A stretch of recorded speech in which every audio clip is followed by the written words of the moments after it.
What's up, y'all? This is Carter Karels, Texas A&M beat writer for GigEm 247 here at Kyle Field for the last time in the 2023 season. The last GigEm after party here at Kyle Field. Texas A&M 38-10 over Abilene Christian. And before really getting into the game, we got to talk about this crazy week that A&M just had. Firing Jimbo Fisher on Sunday, promoting Elijah Robinson to interim head coach, and then this crazy coaching search getting started. You know, already hearing some names attached to the job, already been some guys getting interviewed for the job, and you just got a feel for these players who, you know, found out about Jimbo Fisher getting fired on social media early Sunday morning, and then they find out they've got a new coach, and it's like, oh crap, yeah, we also have 2 games left to play. So got to be incredibly distracting, hard to sort of get through that, especially when it's the man that recruited you and you were so sold on the future and like what, you know, at the time when you were, you know, committing to this program and really had high expectations for this season and beyond. But I got to give credit to Elijah Robinson because, first of all, A&M had a decision to make after firing Jimbo. Who do we promote? You know, you got 3 head coaches on the staff. DJ Durkin, obviously, is one of them. Bobby Petrino's another. Steve Adazio's another. All have been Power 5 head coaches. But they picked a guy who had not only never been a head coach, but he had never been a coordinator either in Elijah Robinson. And it ended up being the right decision because I don't think a single coach relates better with the players on this coaching staff than Elijah Robinson. And it's why he's the best recruiter on the staff. He is so big on relationships. He connects with every player, not just on the defensive line, but, you know, not just on the defense, connects with offensive players too. And he had the right approach this week. He said, you know what? I know this has been a highly stressful time. Let's not make this any more stressful. Let's be relaxed. Let's be fun. Let's, you know, blast music when we're walking into team meeting rooms, you know, like let's make it as fun as possible. And you saw that a little bit today with a couple things. One, they wore all maroon uniforms, maroon helmet, maroon shirt, maroon pants, and that had never really been done under Jimbo Fisher. One time in 6 seasons, they wore alternate unis. It was in 2018 against Kentucky, and it was already kind of a predetermined thing from the prior year before Jimbo's arrival. So really, he had never been a big alternate unis guy, and you guys are probably going to roll your eyes. Of course, alternate unis have no difference between wins or losses. Like it's not like it's the end of the world that they didn't wear alternates. But it was just one of many examples of how under Jimbo Fisher things became, you know, the no fun is allowed agenda under him. You heard stories, you heard rumblings about just how much of a control freak the guy was and how, you know, he was just so stuck in his ways in a lot of ways. And one of them was, you know, just sort of this militant coaching style where, you know, he's going to run things his way, and it's not going to be as much about the players. And so I think there was pressure, too, on this team with all the expectations from the 2022 class and, you know, being the number 1 class and being highly ranked and not living up to expectations these past couple of years, and all the hot seat talk with Jimbo Fisher. So, like, it not only was the program ran super tight and super tense, but it also just, like, all the talk and all the speculation, I think, made it kind of a stressful situation. And so after he was fired, I think Elijah Robinson came in and said, hey, we're going to have fun this week. We're going to do what you guys want to do, and we're not going to add any more stress to the situation. Another funny thing was allowing the receivers to wear sleeves. That was a big thing from last year. Remember Moose Muhammad against Auburn gets told, no, you can't play in this game because you're wearing sleeves. And that's a big rule. Receivers can't wear sleeves or else you can't play. And he was told he couldn't play because he wore sleeves. It was the most ridiculous thing I have maybe ever heard. And there are a lot of ridiculous things I've heard when it comes to college football. And so he didn't play, and what happens? A&M loses, and big reason why was because they didn't have a lot of healthy and great receivers available for that game. So it was pretty ridiculous. He wears sleeves today, and I kind of went into this game saying, man, how funny would it be if he wore sleeves and went off? And that is exactly what happened. Had 100 yards today, had a couple huge catches. Talk a little bit more about him later, but yeah, I spent time talking about how loose the team tried to, how they tried to approach this week. It didn't really show up in the beginning of the game, and really for a good portion of the game. I still think there was an element of, wow, this team had to go through a lot. I mean, and also they're on their third team quarterback. They've had some injuries, but there was not going to be an easy way to get through this week, to get through this game. Obviously, you're having to make some staff changes. They had to elevate Tony Girardetti from an analyst to a defensive line coach role. They brought Bobby Petrino from the press box to the field. He had been calling plays from the press box every game, brought him to the field. Obviously, Elijah Robinson being in a head coach role. So it was not going to be just snap of the fingers, everything's going to be good and organized and clean.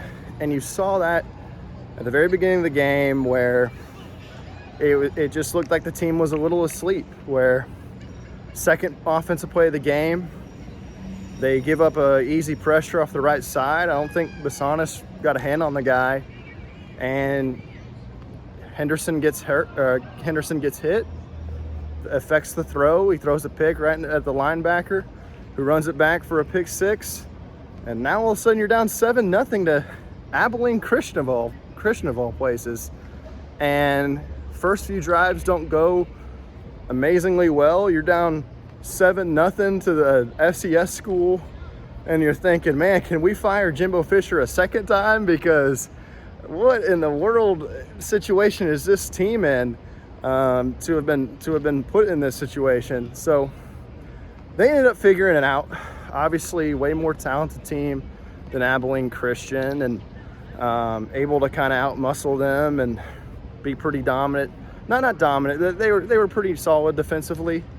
But a couple players I just want to give shout outs to. Moose Muhammad being number one. He had that huge one-handed catch and leaped over a human being all in one sequence. Probably the most impressive play made by an Aggie player this year. Man, what an athlete that kid is. We saw this last season against Ole Miss, against LSU. I mean, there might not be many receivers in the country who are better at making one-handed catches. He just does it all the time and makes it look so smooth, so easy. That's probably the best way to describe him, is just how smooth he looks. And I know it was a big kind of talking point in the offseason, Moose or Anias. And I think Anias proved why he was the more deserving guy to deserve the starting reps at slot receiver. He's had a career year. He's been this team's best receiver this season. Obviously a leader in the locker room. And Moose, from everything we've heard, hasn't always had the best approach, hasn't always had the best attitude, and he's messed up at times. He's, come in and had pre-snap penalties, doesn't know where to line up. It's been a struggle for him throughout his career. At the same time, though, you see a game like this and you wonder, what the heck, Jimbo Fisher? How did you not get this guy on the field? I know Anias Smith's at his position, but what about a guy like Noah Thomas? He's been hurt all year. Moose could have been playing in his spot a little bit more. There was one game this season Moose didn't even play. And Jimbo just said, it was kind of what the game plan dictated. And I'm thinking, what game plan would dictate not having that guy on the field and not giving him the ball, because every time they feed this kid, every time they play him a lot and make him a focal point in the offense, he looks spectacular. And obviously, if he comes back for another season, should be a big part of the offense with Aniyah Smith heading to the NFL. So something to watch. But it's been disappointing not seeing him as much in the mix this year after what he showed in the last half of last season. Ja'Day Walker, another really impressive performance. Can't say enough about that kid, just coming from the D2 level at Grand Valley State, immediately coming in and making an impact, being one of the better just locker room guys on this team. He's someone, he has 1 year left. You just think about it. Evan Stewart should be coming back. Ja'Day Walker, Moose still has eligibility left. Noah Thomas. This receiving core should still be pretty solid next year and has the potential to do really great things. Offensive line, I thought, looked horrible for a good portion of the day. It's Abilene Christian, but I mean, golly, giving up 3 sacks on the first 3 drives is just unacceptable. Been a problem all year. Has to be one of the worst offensive lines in A&M history. And I think going into this offseason, major changes need to be made. That is probably the biggest question for this team. I mean, beyond just, their new coach and all things like that. But this offensive line, I just don't know how you could run it back and say, all right, everyone involved in this and all the players here, getting all these snaps are what we're doing next season, because it's bad. Running backs, I thought Ruben Owens flashed a lot. Showed you why he's a 5-star recruit out of the 23 class. Been a struggle for him this season. He's kind of been in the mix, but he hasn't totally separated himself. He's struggled at times, but you see the potential there, and I just think the more and more experience he gets, I just think this offseason will be huge for him, because you see that potential of greatness. You see those glimpses where, man, if he could just put this together, it could be really special. Quarterback Jalen Henderson obviously had the bad pick to start the game. Bounced back, finished with a couple touchdown passes, 260 yards, went 16 of 23 through the air, 27 rushing yards. For a third-team quarterback, look, man, not perfect, but pretty good for a third-team quarterback. Throwing it down the field to Ja'Day Walker for a 40-yard bomb, throwing a nice deep ball to Moose, threw the really, really nice 13-yard touchdown pass to Noah Thomas on a kind of a fade route, jump ball kind of throw. Had another nice jump ball throw to Noah Thomas that he wasn't able to bring down. I mean, he has a few really nice throws in him each game and hasn't made a mistake really beyond that one interception that I don't know if you can really blame him for, because he was hit on the throw.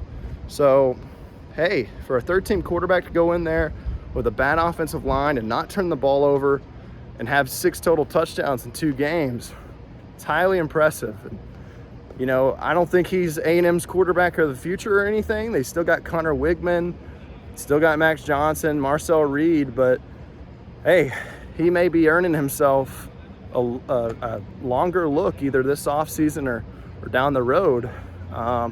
Defense wasn't super dominant. I think they had 1 sack and only 4 or 5 TFLs.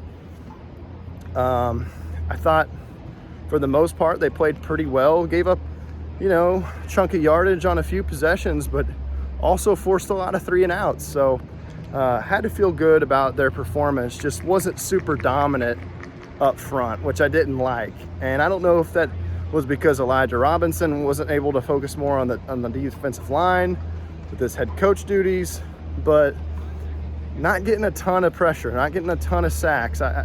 For a team that had 35 plus sacks going into this game, you thought they'd have 3 or 4 in this one. Special teams, you had the Nick Constantino punt that he barely got off, 25-yard punt. He also had a couple nice punts. He had one, I think, for 54 yards.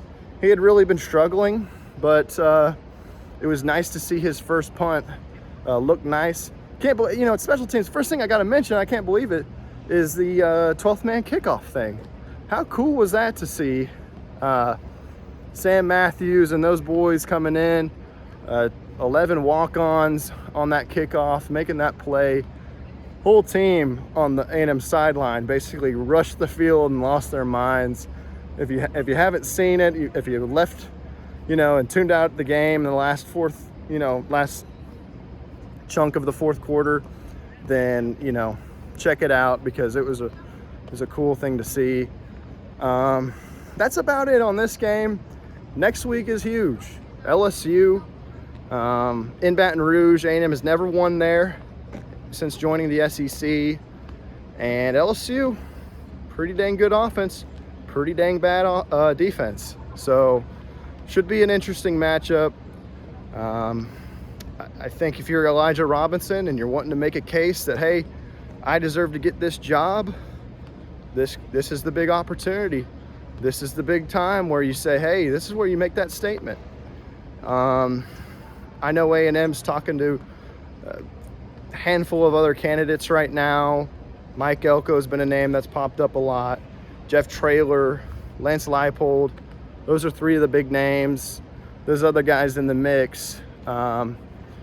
Doesn't seem like the players are too caught up with that, but I'm sure it's probably not easy to be sitting there on a Tuesday night, Wednesday night, and you're hearing, oh, Jeff Traylor was just interviewed, and you're trying to figure out with this upcoming portal deadline, December 4th, not deadline, when it opens on December 4th. Hey, what should be the plan? It's been good so far for A&M. When a head coach enters the portal, you get a 30-day window to enter, or when a head coach gets fired, you get a 30-day window to enter the portal. They've only had one entry so far, and Raymond Cottrell, the true freshman receiver. Not a huge loss. Seemed like a player with a pretty bright future, but not a huge loss.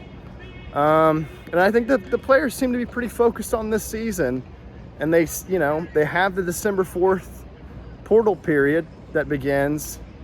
So I think in a lot of their minds, they say, hey, why focus on that now? It's not like I'm going to go play somewhere else in December or January. Why focus on that now when I have the December 4th, period beginning? So I don't know if you're going to see a ton more entries in the next week or two, but once that December 4th thing opens up, that will be a pivotal moment for this program. I know they're already in talks with players and just officials about, hey, what do we got to do to retain this roster? So this coaching search, the new coach that they hire, obviously plays a big role in that. So at this point, I'm rambling. There's a lot going on in Aggie football. They're going to get a new coach soon. They're going to be playing in Baton Rouge next week. They're going to be playing in their first bowl game since the 2020 season this December. So should be a fun time. Should be a crazy time. Subscribe to GigEm 247 if you haven't already. We've got you covered on this coaching search. We've got a lot of stuff coming for you guys in this next week. Happy early Thanksgiving to everybody. And last time at Kyle Field this season. Appreciate you guys watching.